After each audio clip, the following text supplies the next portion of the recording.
bañ leen falee conseil constitutionnel wax na ne dugg ngeen en fonction fin du mois d'août da ngeen di jot salaire. Parce que la fonction, l'indemnité parlementaire est liée à l'exercice de cette fonction.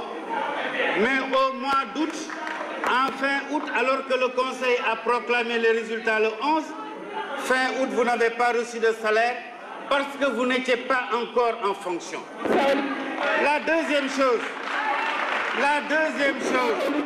on va s'écouter.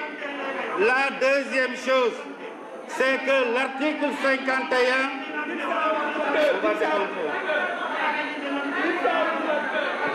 S'il vous plaît.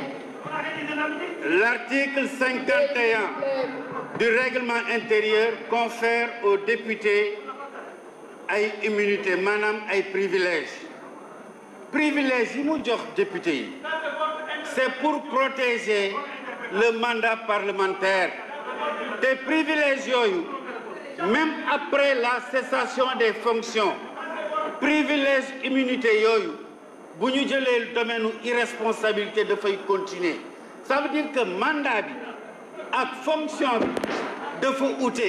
Xam nga lan mooy entrer en fonction mooy lorsque vous êtes en capacité de poser des actes liés à la fonction que vous devez occuper.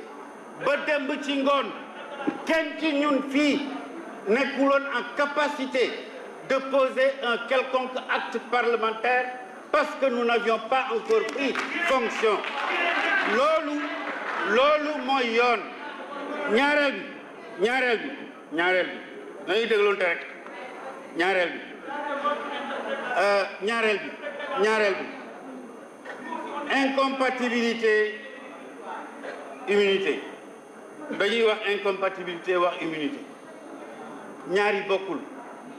Incompatibilité c'est par rapport à la fonction, l'immunité c'est par rapport au mandat.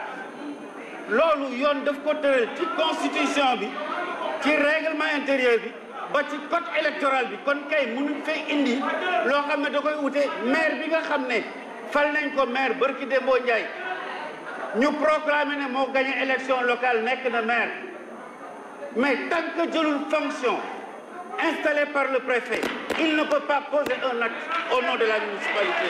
C'est ça la vérité. Il est maire, mais il ne peut pas poser un acte au nom de la mairie parce qu'il n'a pas encore été installé, il n'a pas fait sa passation de service. Xam nga loolu may wax. Alors, beneen point mooy affaire bulletin yi vraiment affaire bulletin yi moom gaañ nañu waxante dëgg rek xam nga assemblée yi moom day am technique de blocage d'obstruction. Affaire bulletin moom du tey la fi am pluralité de candidature du tey la fi am bulletin yi règlement intérieur dafa wax ne weex la blanc rayé de bleu ak bu bleu bi mooy compte élection président assemblée nationale bu tey bu démb bu bërki dem et je prends le PDS la coalition Wallu le président Lamine Thiam à témoin. Nous avons toujours ici, et je prends certains d'entre vous qui étaient là, l'élection du président de l'Assemblée nationale, c'est un bulletin boo xam ne dañ ci bindu turu candidat bi.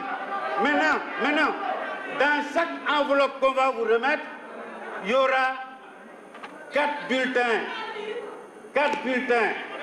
pour ñi nga xam ne ñoo nekk ay candidats ak benn boo xam ne dañ koy rayer de bleu pour ceux qui veulent s'abstenir. Kon bu fekkee ne am na ku jot enveloppe bu am ñetti bulletin alors qu'il y a 4 candidats mais dafay woo huissier yi ne ko man sama enveloppe bi ma jox ñett ci ne jox ma beneen mu jël.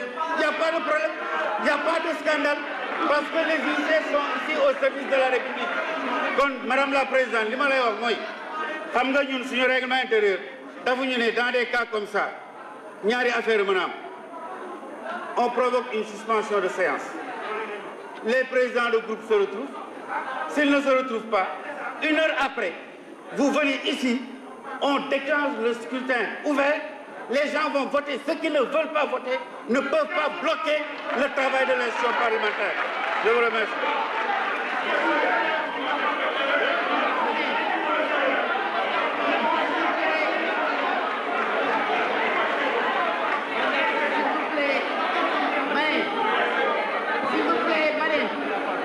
Je suspends la séance pour 10 minutes, le temps que les présidents de groupe se retrouvent.